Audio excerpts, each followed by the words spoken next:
Salut à tous, alors aujourd'hui on va reprendre les tracteurs. Pourquoi? Tout simplement pour semer les colzas. Seb en a semé 24 hectares hier, on ira faire un petit tour, voir ce que ça donne en surface. C'est plutôt pas mal, c'est assez fin, c'est normal, il a fait très sec.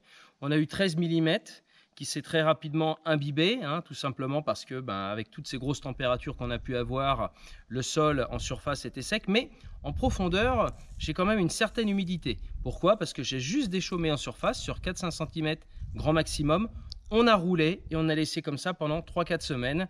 De toute façon, avec le temps qu'il faisait, ça ne sert à rien de faire chauffer les tracteurs et surtout d'user de la pièce. Donc le classe est prêt à partir. Il a le franquet, donc le rouleau spire devant sur 4 mètres, normal, parce que le combiné rotatif derrière Vanta fait 4 mètres. Et il permet en plus de bien rappuyer le sol. C'est parfait. Donc la variété qu'a semé Seb hier, c'est du Feliciano. C'est une variété hybride de colza qui a plutôt bien fonctionné l'année dernière. Donc on va recommencer. On va garder le LG Casting dans 2 parcelles. Et on va en profiter pour mettre Amplitude, une variété qui avait aussi bien fonctionné l'année dernière. Et je crois même qu'on doit en avoir une nouvelle, je ne sais plus quoi. Je suis toujours en train de faire des tests. Alors, il paraît qu'elle était pas mal cette variété, il faut que je la retrouve. Bon, ça va me revenir tout au long de la vidéo. Quoi qu'il en soit, avant de sortir le combiné rotatif, je vais rateler le gros massé au décompacteur parce que dans mes sols, avant les colzas, toujours je décompacte pour que le racinaire puisse aller le plus profondément possible sans avoir d'obstacle. Et surtout, vous le savez, j'ai des sols qui sont drainés, donc il faut que l'eau puisse bien descendre au drain. Donc, avant de faire chauffer le tracteur, parce que ma semence est déjà à l'intérieur, pas de problème, tout est prêt, on a fait les pesées, c'est nickel. On va atteler le 84-70 au décompacteur et on y va. Tiens, avant toute chose, n'oubliez pas de vous abonner pour avoir toutes les petites notifications quand je sors une vidéo. Allez, on y va. Je voulais quand même faire une petite pause parce que lors d'une dernière vidéo sur Facebook, je vous avais dit qu'il y avait un petit peu de nouveau dans les colzas. On a ces sacs, mais on a aussi la bétonnière. Alors, qu'est-ce qu'on fait avec ça? Eh bien, tout simplement, je me suis rendu compte que depuis quelques années que je mets du miat, donc ce mélange de débris végétaux avec des boues, en fait, de compost, eh bien, le colza démarre beaucoup plus vite, il est beaucoup plus vigoureux l'hiver, et donc ça lui permet de mieux passer les coups de gel, même si on en a très peu en ce moment, et surtout ça lui permet aussi d'avoir moins de problèmes de maladie. Donc on peut s'apercevoir que s'il part bien dès le départ, ça nous permet d'avoir une récolte qui soit un peu plus sécurisée. Et là, je me retrouve avec des sacs. Donc là, j'ai des petits sacs. Alors qu'est-ce que c'est? Eh bien tout simplement, c'est de l'engrais starter. C'est de la société Plantin et ça s'appelle Minifère. Alors qu'est-ce que c'est? C'est des petites graines, on regardera ça tout à l'heure. Donc on retrouve de l'azote, donc 10 unités d'azote, 30 unités de phosphore, du magnésium, du zinc et du calcium. En fait, ce qui est intéressant, c'est que je n'ai pas besoin d'avoir un semoir additionnel qui vient s'accoupler au Vanta parce que je mélange avec la bétonnière entre autres. Je mélange la semence de colza avec le Minifère, donc de la société Plantin. Et en fait, ce qui est intéressant, vous allez me dire, 10 unités d'azote dès le départ, c'est pas beaucoup. Mais attention, ce n'est pas 10 unités d'azote qu'on met sur la surface du champ. C'est vraiment 10 unités qui se trouvent dans le rang. Alors, là où j'avais une petite frayeur, c'est que je me retrouve avec un grain de colza, 10 ou 20 grains de Minifère, et puis une graine de colza après. Alors pas du tout, j'ai été voir plusieurs parcelles, j'ai des amis agriculteurs qui ont déjà testé la société Plantin, le Minifère, et pour le coup, ça sème vraiment bien. Il n'y a aucun changement. La seule différence, c'est que quand on sème, la graine de colza va se mettre sans aucun problème dans son emplacement, normal, avec un écartement bien spécifique.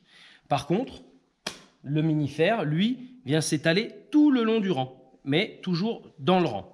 Alors, il paraît qu'on peut mettre aussi de l'anti-limace. Je vais déjà tester comme ça. Et ce qu'on fera de toute façon, on grattera tout à l'heure pour voir ce que ça donne.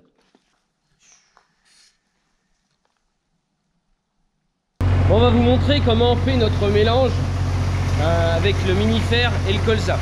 En fait, je suis toujours en train de vous parler de LG Casting. C'est pas du LG Casting. C'est du LG Austin. C'est à peu près pareil. Ouais, mais je veux pas l'entendre, Austin. Voilà, Austin Martin. Ouais. Donc alors, À la portugaise. à la portugaise. Donc en fait, on met déjà le plantain, le Minifère. Et ensuite, on va intégrer le colza. Donc avec des pesées bien spécifiques évidemment. Parce que nous, on sème dans les alentours de 3 kg, même si aujourd'hui On parle plus de kilo-hectare en semis, mais en nombre de grains. On est resté sur les kilos.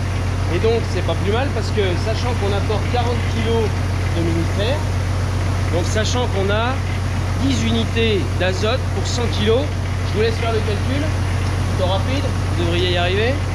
Donc voilà, notre petit mélange. Donc là tu as mis le...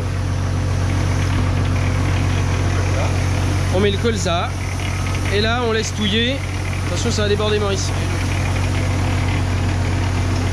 Voilà, on touille pendant 10 minutes. En fait, on fait comme une sorte de béton et on a vraiment un mélange très homogène. Je vais chercher de l'eau. Ouais, non, on va éviter la flotte. Et ensuite, c'est tout bête. On va mettre un vide bag juste en dessous avec le Manitou. Vous voyez, c'est vraiment simple à faire. C'est juste une histoire de temps.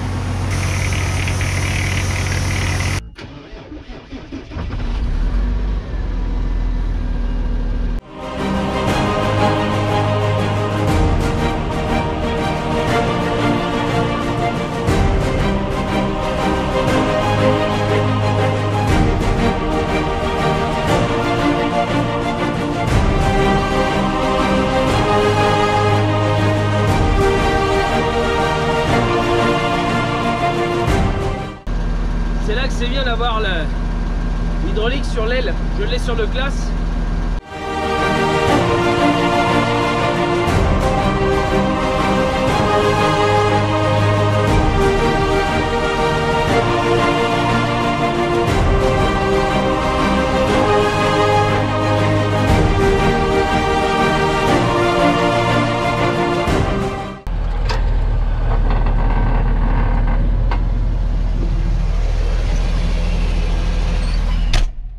Général, quand c'est un outil qui tire beaucoup, je le mets en vitesse tortue. Alors c'est pas compliqué, on appuie là et là ça vient le mettre en tortue. Et donc là je vais travailler, je vais mettre à 6 km/h. Voilà, 6 à 1800 tours, c'est bien. Mes réglages sont faits. Allez, c'est parti, je vais baisser un peu ma masse. Voilà, c'est parfait. J'ai enlevé mon pont avant suspendu pour qu'il appuie le plus possible. Enfin que en fait, comme la profondeur se fait entre autres avec le rouleau appuie sur le sol, le rouleau appuie sur le 3 points et le 3 points envoie le rapport de force sur le devant du tracteur. C'est pour ça que c'est important de régler son 3 points, surtout avec des outils portés qui sont gérés par des rouleaux au niveau de la profondeur. Ça, c'est super important.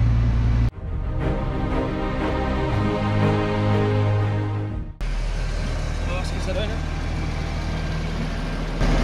Alors là, c'était sur un précédent poids d'hiver. On a eu beaucoup de repousses, énormément de repousses. On a déjà déchaumé pour faire lever justement les mauvaises herbes ainsi que les grains qui seraient sortis de la moissonneuse, des grains de pois. Donc on a pas mal de repousses quand même, hein. Mais pas que du poids, comme on peut voir. Pas mal d'adventices, de kénopodes. Mais on a quand même, voilà, on a quand même nos petits pois là qui poussent. C'est pour ça que c'est important de déchaumer pour faire lever cette mauvaise herbe et faire relever le grain qui est sorti de la moissonneuse, hein, que ce soit du blé, de l'orge, du pois, enfin peu importe. Donc on a déchaumé. J'ai passé un coup de glyphosate, tout simplement parce que j'ai des chardons dans cette parcelle et dans une autre. Et voilà ce que ça donne après avoir décompacté. Vous allez me dire, c'est du jardin. Je suis d'accord. Quand les terres sont en très bonne condition, c'est vrai que ça fait du jardin. Ça fait même quasiment trop fin. Et pourtant derrière, j'ai qu'un rouleau ondulé. Donc là, vous voyez, ça c'est le rouleau ondulé qui est derrière, qui fait l'aplomb et la profondeur de l'outil grâce aux axes qui sont ici. Vous voyez, on est bien en appui dessus. Donc le rouleau monte par là et vient s'appuyer ici. Et ensuite vous avez les roues qui sont ici, mais les roues c'est des roues de jauge. C'est pas fait pour porter l'outil, c'est juste fait pour le maintenir. Et je les avais changées là dernièrement, j'ai mis des 14 plis justement parce que il y a quand même un... Enfin, la machine fait 4 tonnes 8 hein. Non, évidemment il n'y a pas 4 tonnes 8 qui vient appuyer sur un pneu, mais bon, j'ai préféré faire quelque chose de costaud, mettre quelque chose de costaud. Donc là, en termes de profondeur, j'avais regardé avec ma piquette, on est à 25. Donc vous voyez, ça bouleverse pas trop le sol. Alors là, pour le coup, c'est quand même assez fin. Donc je suis parti non pas pour mettre ma rotative à 1000 tours, mais à 540 tours pour essayer de garder quelques petites mottes. C'est du limon battant. Donc c'est des sols qui se reprennent très rapidement en masse quand ça pleut, tout simplement. C'est pour ça d'ailleurs que je laboure quasi jamais. Pour garder cette matière organique de surface, faire une espèce de protection, vous voyez ce que je veux dire? Et puis justement stabiliser les sols en surface. Bon, après j'ai quelques petits cailloux, mais c'est pas grand chose. Il y a encore de l'humidité dans le sol, ça c'est bien. Mais bon, je suis parti encore pour changer une paire de pointes.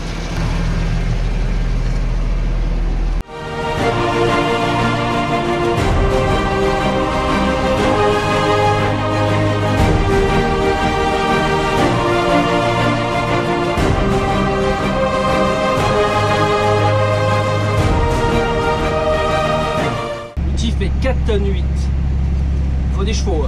Ne serait-ce rien que déjà pour le lever.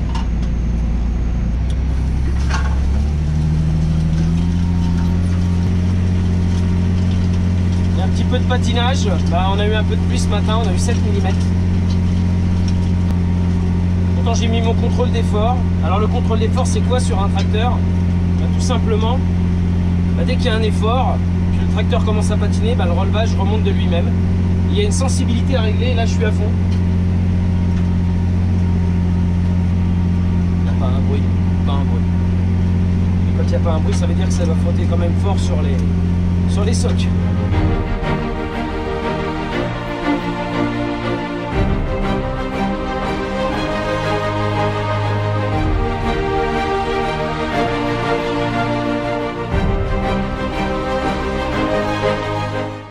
Je fais bien le tour des poteaux, soit propre. Alors faut éviter de tourner avec des outils à dents, faut éviter de tourner quand l'outil est en terre. Ça fait pas bon, c'est pas bien pour le relevage, c'est pas bon pour l'outil, ni pour les dents. Donc quand on lève, en ligne droite.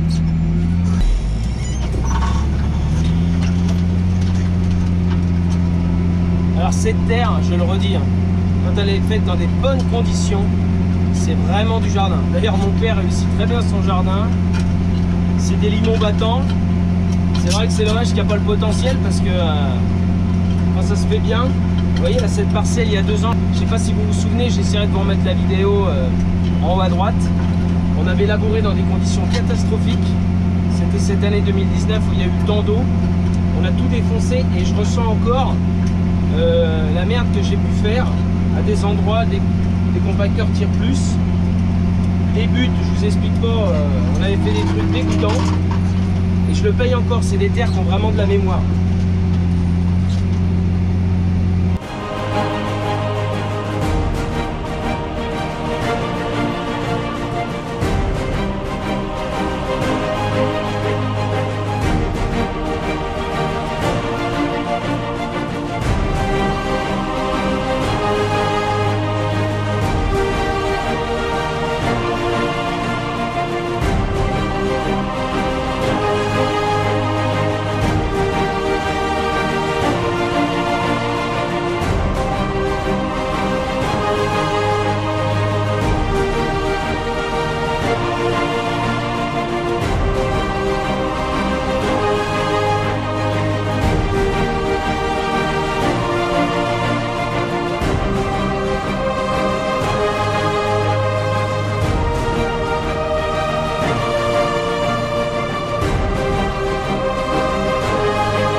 De récupérer ma caméra que j'avais installée sur l'outil pour que vous puissiez voir un peu ce que ça donne.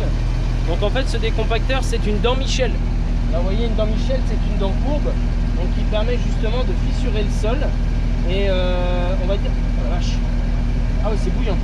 D'ailleurs vous pouvez voir l'usure qu'on peut avoir chez nous. Alors on a fait différents tests avec des pièces carbure mais c'est plus épais. Le problème avec le carbure c'est qu'il est plus épais. Et donc quand on rentre en terre, la dent elle revient derrière. C'est un système hydraulique, non-stop hydraulique. Donc on peut avoir des ressorts, on peut avoir une dent fixe. Donc nous c'est une dent qui est sur un système hydraulique, sur un vérin, comme vous pouvez le voir là. Donc on peut régler en fait la pression. Nous on a réglé la pression de telle façon que si vraiment le sol est dur, la dent puisse remonter. Donc le problème c'est que lorsque je mets du carbure avec une attaque beaucoup plus grosse et qu'on arrive dans des sols vraiment compacts, alors et d'une, ma dent revient en arrière, et secondo, je reviens à une dent fixe qui sort des blocs en fait. Alors comme vous avez pu voir que c'est du limon battant, c'est des terres très fins, c'est de la terre très fine. Lorsque je passe la rotative, eh bien en fait on peut avoir des éléments fins qui descendent justement dans les creux provoqués par la dent. Alors là on a quand même essayé de mettre un peu de renforcement, mais bon, quoi qu'il en soit, je vais être obligé de changer mes pointes. Donc j'en ai pris chez Prodi, j'ai fait 2 tests, je vais essayer 2 fournisseurs différents, mais j'ai quand même gardé le carbure sur le poutre. Vous voyez là, ce niveau-là, là, ça use aussi beaucoup, mais là on peut mettre du carbure, hein, les pastilles, il n'y a pas de problème. Donc pour ceux qui n'ont pas d'usure, eh ben, profitez-en, parce que moi, soit je passe mon temps à changer les pièces, soit je m'équipe au carbure et c'est 4 à 5 fois plus cher. Bon, c'est comme ça. Donc là en fait je vais terminer à décompacter le champ, mais je ne fais pas le tour. Pourquoi? Parce que je vais déjà semer, et une fois que j'aurai semé, comme c'est des terres fragiles sur tous les bords, eh bien je décompacterai dans un deuxième temps les chins, les tours de champ, et je finirai par semer, semer les bords tout simplement. Ça m'évite de repasser avec le semoir et tout le poids du tracteur, le tasse avant plus le semoir, de repasser sur ce qui a été décompacté. Quand on tourne à chaque fois évidemment pour repartir dans le sens de semis. Bon, vous allez me dire, j'ai les chevilles qui enflent, et je trouve que je vais plutôt pas mal droit. Parce qu'il serait quand même pas mal, ça reste quand même un autoguidage, parce que je crois que je dois être l'un des seuls agri-youtubeurs aujourd'hui sans autoguidage, mais ça peut peut-être changer. Bon, j'arrive au bout de ma parcelle. L'année dernière on était sous l'eau et je le vois bien, le tracteur tire, donc c'est beaucoup plus compact en profondeur. C'est normal, l'eau a stagné, ça a repris un peu le sang à masse. Et je vois que ça le tire. Il a vraiment du jus ce tracteur quand même, hein, vraiment.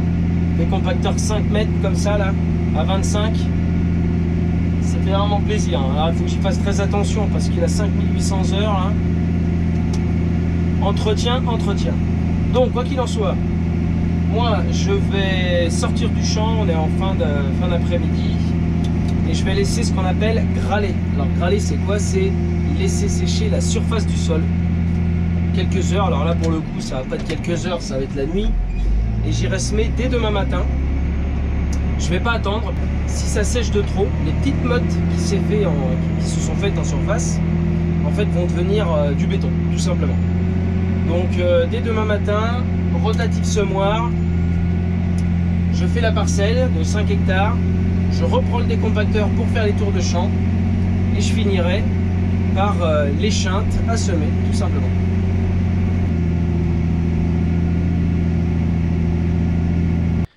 Bon, tracteur à l'abri, on verra ça demain. Bon, de retour au petit matin. Donc je vais aller voir un peu dans le champ parce qu'il y a quand même pas mal de rosée. Et puis comme il y avait pas mal de végétation hier soir quand j'ai décompacté, il ne faudrait pas que toute cette végétation de surface soit pleine de rosée et que ça puisse ne pas passer dans les sabots du semoir. Donc c'est les éléments semeurs. Pourtant je suis en 3 poutres, hein, ça permet à la végétation de pouvoir bien passer, mais quand même. Et en fait au départ je voulais mettre la vitesse de la herse rotative à 540 tours. Je pense que je vais quand même la mettre à 1000 et réduire mon tracteur à 1800 tours en termes de régime moteur. Parce que normalement quand on veut tourner à 1000 tours minute avec la rotative, on doit tourner dans les 2000 tours moteur. Donc l'intérêt c'est que je vais réduire un peu ma vitesse de rotor, mais par contre je vais aller plus vite que 540. Donc je vais peut-être trouver le juste milieu comme ça. On va voir ce que ça va donner là, on rentre dans le champ.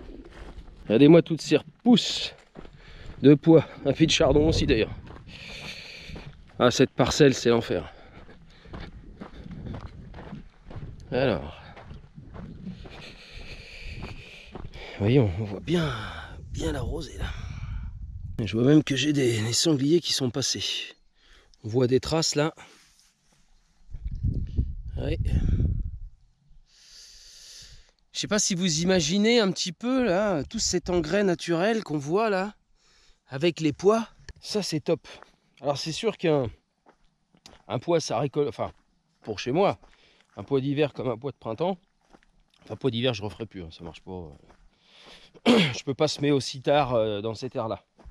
Par contre, poids de printemps, ça marche plutôt pas mal. Mais c'est sûr qu'économiquement, c'est moins intéressant que des céréales. Mais pour l'année. C'est-à-dire que en fait, l'année d'après, eh bien en fait, on a tout le précédent du poids de printemps avec son azote naturel, qui fait que on a un potentiel de minéralisation d'azote plus important dans le sol, et donc j'en mets beaucoup moins l'année d'après, par exemple sur des blés ou des colzas, parce que là ça sera du colza. Normalement, entre le miat, le précédent poids, et normalement le petit engrais starter que je mets là, la société Plantin, je devrais réduire plutôt pas mal ma quantité d'azote à l'année. Normalement sur un colza on est dans les 180 unités. Je pense que je peux descendre facilement entre 30 et 40 en moins. Alors après j'ai tous les outils de pilotage hein, évidemment. Prélèvement de sol, prélèvement de tige, le satellite par rapport à la biomasse. Enfin bon voilà, j'ai de quoi faire, mais si je peux réduire l'azote chimique, minéral, qui vaut quand même cher en ce moment, je vous avoue que ça pourrait m'arranger. Allez, on va faire chauffer la bête.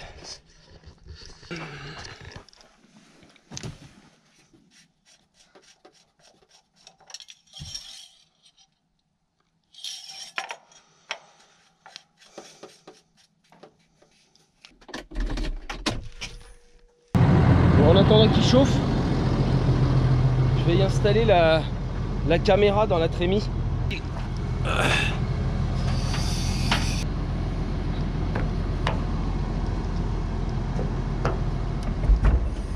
Ah. Le voilà le mélange. Allez, la caméra. Notre caméra sans fil.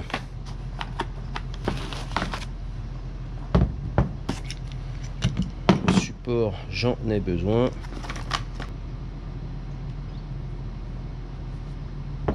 Ok.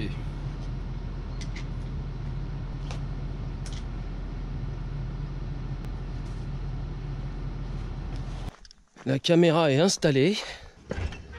Voilà, je l'ai mise ici pour qu'on puisse bien voir dans le fond de la trémie. On va regarder ce que ça donne au niveau de l'écran. Et après on fermera. Il y a des petites LED, c'est de l'infrarouge. Enfin non, s'il y a des LED, c'est pas de l'infrarouge, mais je crois aussi qu'elle fait infrarouge cette caméra. Donc vous voyez, on voit bien l'intérieur. On va fermer tout ça. On va voir ce que ça donne. Et ensuite, on y go. La pesée a été faite.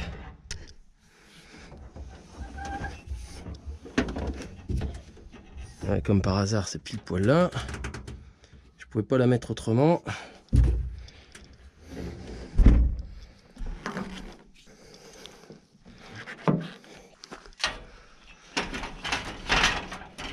Alors ce que vous voyez là, c'est les traceurs de prélevé.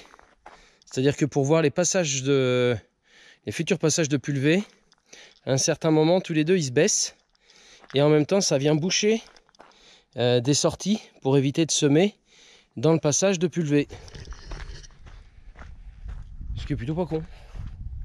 Ça évite d'user de la semence et puis au moins on voit bien où on passe.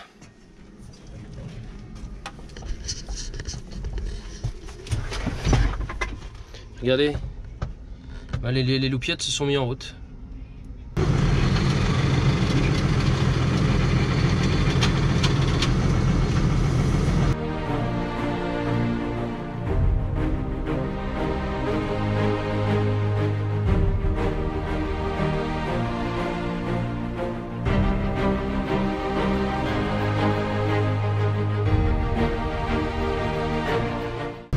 Alors c'est en fait une distribution par système de ventilation hydraulique, c'est pas mécanique, ce qu'on appelle pneumatique. Donc ça envoie de l'air pour aller chercher le grain dans la trémie et l'envoyer dans la distribution et ensuite dans les éléments semeurs. Donc là, je vais déjà faire tourner ma turbine hydraulique.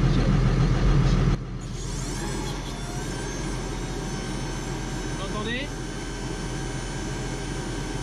Alors, rotatif.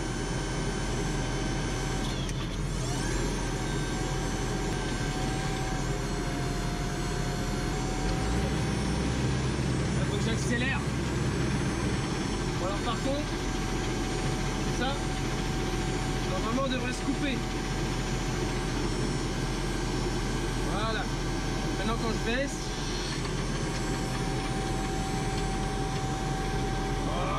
c'est pas vrai.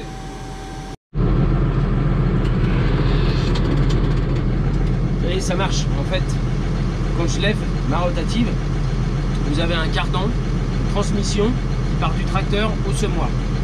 Et en fait, quand elle prend trop d'angle, quand on lève, ça peut abîmer, on va dire, les éléments qui sont, moi j'appelle ça les mâchoires en fait, tout simplement. Et ça peut les abîmer.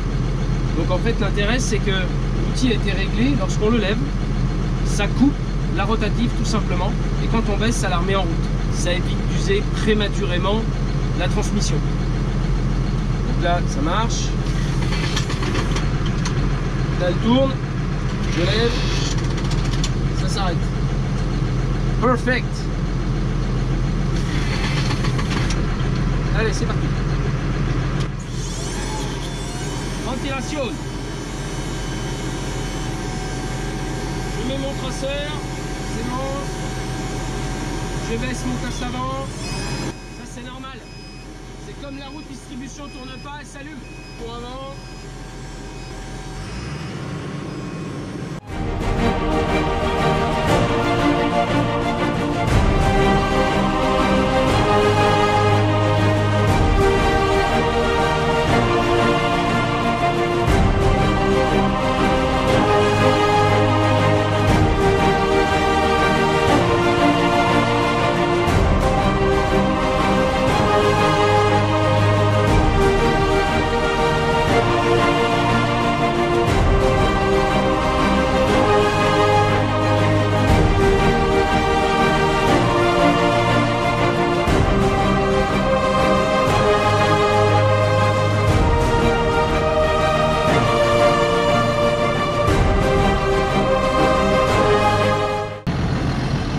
La rotative travaille peu profondément. On est sur vraiment 5 cm. Donc oui, quelques centimètres pour préparer tout simplement un lit de semence. Et le passage du bout de la dent. Bon, ça fait pas de lissage parce que c'est sec, mais au moins la graine vient se positionner dessus. Alors comme je vous expliquais, hein, c'est du jardin hein, quand c'est dans de bonnes conditions. Toujours peur que ça pleuve dessus et que ça batte. Mais ça mélange plutôt bien la végétation de surface, donc ça c'est bien. Alors est-ce qu'on va réussir à trouver la graine? Alors là, sachant que je l'ai mis un peu plus profond, on est sur du 3-4 cm. Alors c'est un peu plus profond que d'habitude, mais avec les temps de sécheresse maintenant, l'intérêt c'est de garder de la fraîcheur et de le mettre directement dans la fraîcheur, ce grain. Là je vois le plantain, hop, le minifère. Trouver du colza là-dedans, c'est bien compliqué. Ah là, voilà un petit grain ici là. Ok. Et puis on voit justement les petites graines de minifère à côté. Bon. Il y a de la fraîcheur. Alors surtout pas rouler évidemment parce que alors là, cacaboulin. Alors côté semoir, comment ça se passe? Voilà, pas de godet de boucher, parce que ça c'est important, on le voit au semis sinon. Alors ça c'est la herse de recouvrement, pour recasser la petite butte de terre pour que ça mette justement cette terre sur la graine. Donc il n'y a pas beaucoup de pression hein. Dans cette terre là, on peut pas mettre beaucoup de pression, c'est juste le poids de la herse tout simplement. Cette pression qui est réglée avec le ressort là. Voilà, et puis ça c'est notre roue de distribution. Lorsqu'elle tourne, ça fait tomber le grain. Allez, on attaque.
Bon, j'ai fini l'intérieur de ma parcelle à semer.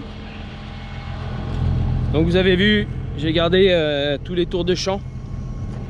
Comme ça me permet de ne pas réappuyer avec le semoir et les roues du tracteur sur ce qui a été décompacté. Bon, bah, voilà ce que ça donne. Bon, c'est plutôt fin. Si ça tombe beaucoup d'eau, je suis mal. Mais normalement, ça devrait le faire. Voilà, mon tracteur va pas trop mal. Tout me paraît d'être plutôt bon. J'ai quelques racines, ça passe bien quand même dans les sabots, hein, même si ça fait parfois des petits tas. Alors j'ai essayé plein de semoirs, on avait un Vader à un moment avec un copain. Mais en fait ça retassait beaucoup trop avec les roues à l'arrière. Et en fait, peut-être que j'ai des disques, peut-être mettre des disques à la place des sabots. Mais bon, après, vous voyez, hein, ça fait plutôt propre. Bon, il y a quelques petits tas par-ci par-là, des petites vivaces. Mais bon, le semoir fonctionne plutôt bien, ça passe bien. Franchement, pas d'utilité d'en acheter un autre pour le moment, mais c'est vrai que si j'avais un semoir à dents par exemple, ça pourrait être pas mal. Mais bon, on fait avec ce qu'on a. Bon, je viens de décompacter les chintes, donc les tours de champ sont faits. Je vais attendre que ça grâle, que ça sèche un peu. Juste attendre un petit peu qu'il y ait un blanchissement sur le dessus du sol. Comme ça, je pourrai ensuite semer. Alors en attendant, je ne vais pas me tourner les pouces. Je vais sortir le petit Massey, le 64-65. Et les rouleaux Cambridge sont attelés dessus. Alors normalement, je roule jamais les terres ici, hein. De toute façon, c'est déjà bien assez fin comme ça. Mais par contre, j'ai un endroit là que Sébastien a semé là, hier, qui était très motu. Et là, pour le coup, j'aurais quand même réappuyé le sol, cassé quelques mottes avec le rouleau Cambridge et réappuyer la graine à la terre. Bon, j'ai juste un aller-retour à faire, hein. Puis il y a un petit coin là où il y a des cailloux. Et puis ça ira bien. Ça me permettra justement, le temps que ça sèche, de pouvoir faire autre chose. Ce qui est à faire aujourd'hui n'est pas à faire demain.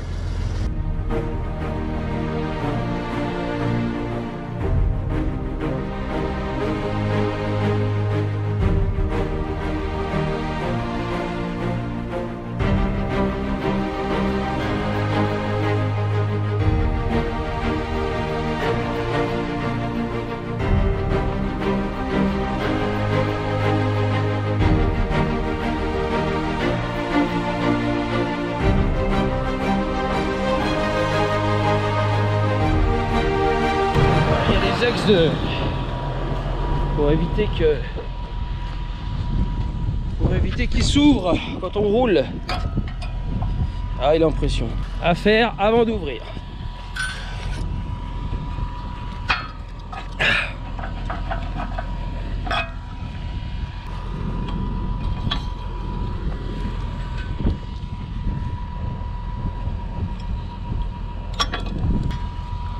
Ah ouais, bah là il a l'impression. Ah non.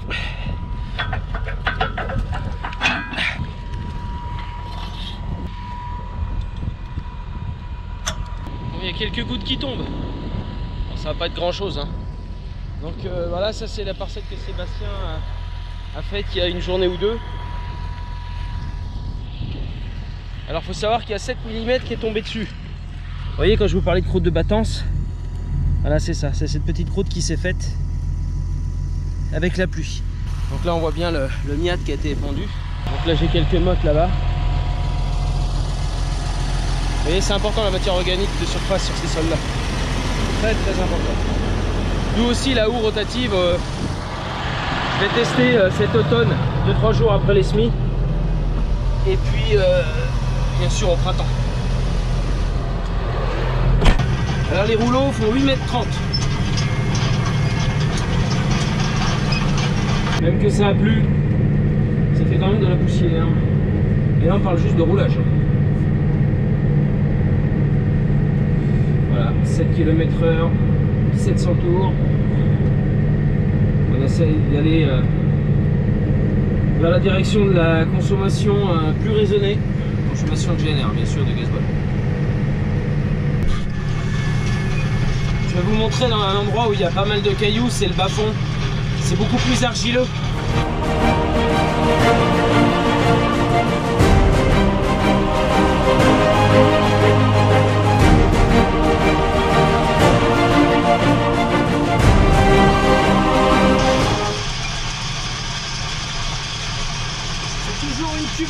lessive. Voilà, plus de cailloux, plus de grosses bottes, on n'entend quasiment pas les rouleaux. Ça fait de la poussière.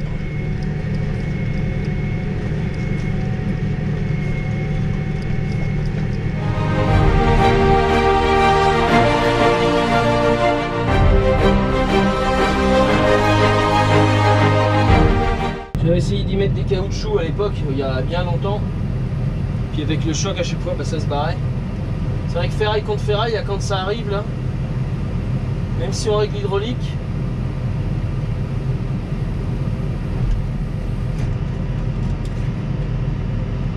alors ce sont des rouleaux Cambridge Kibon. Alors ce qui est intéressant, c'est le diamètre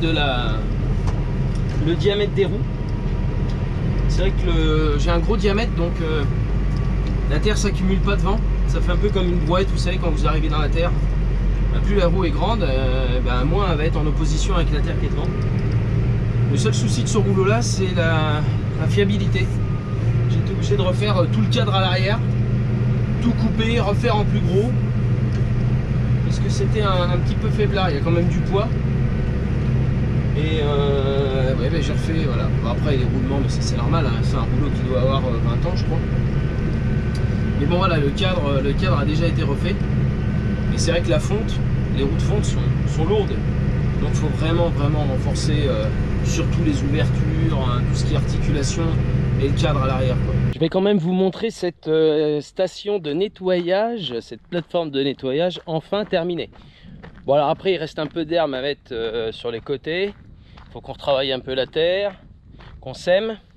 Et puis après qu'on mette justement là cette haie tout le long. Hop là, pour fermer de ce côté. Donc vous voyez, on a gratté sur 50 cm, on a mis des grosses pierres calcaires et on a fini avec le rabotage. C'est plutôt sympa.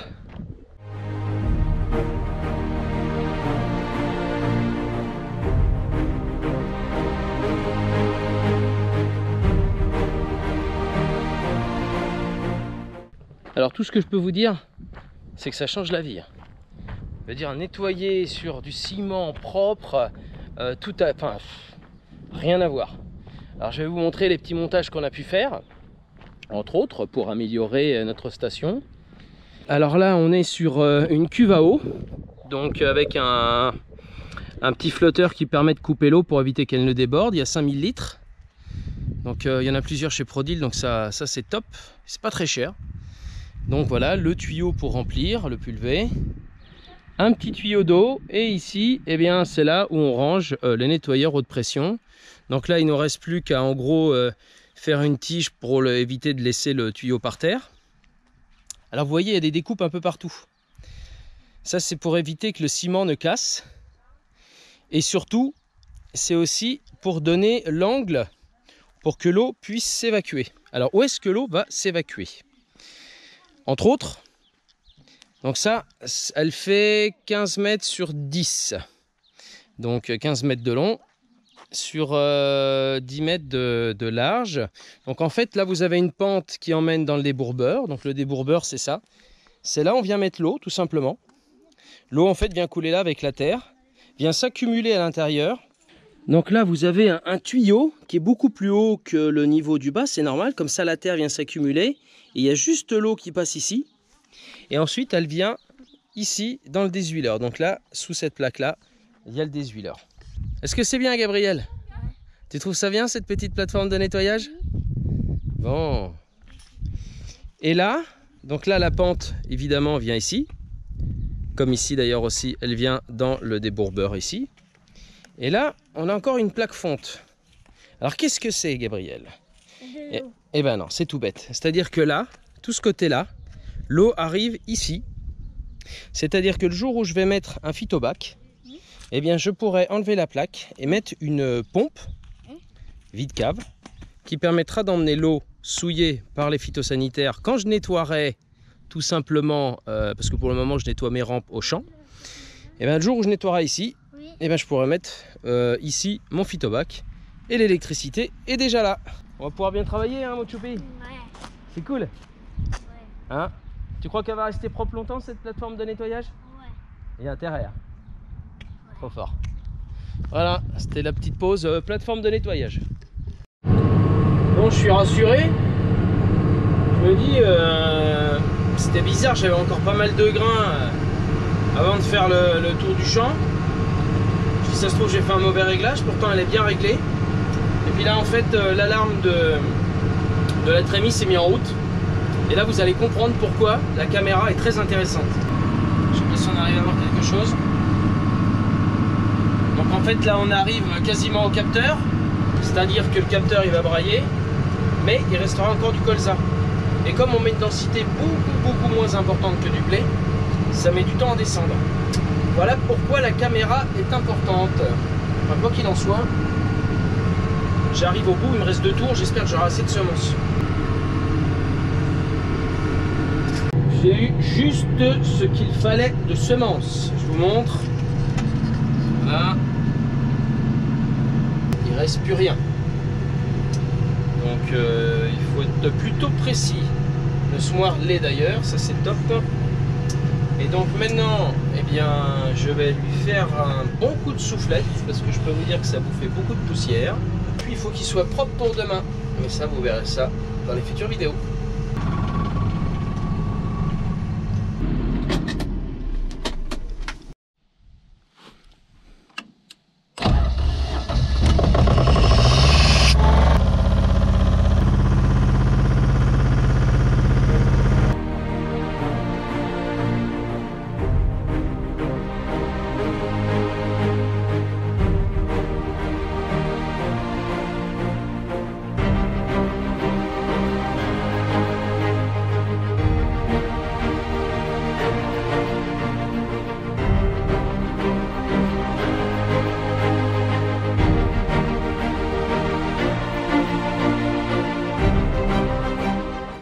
Et bien voilà les amis, on arrive au bout de cette vidéo. Alors vous voyez, c'est important quand même d'entretenir son matériel.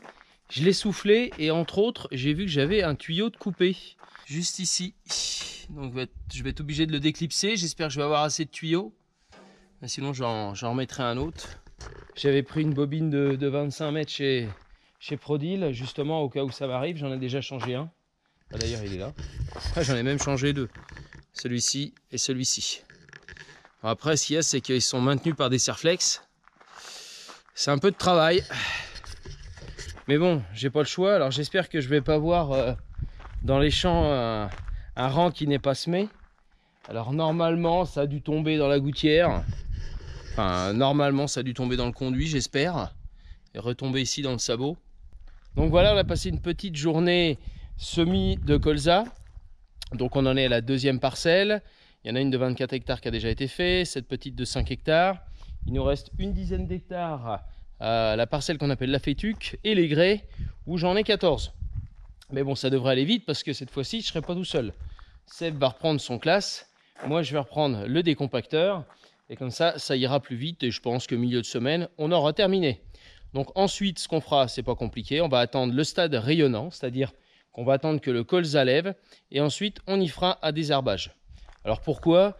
Tout simplement, pendant 2 ans, j'ai fait un désherbage post-semis prélevé. Alors post-semis prélevé, c'est-à-dire juste derrière le semis et avant la levée.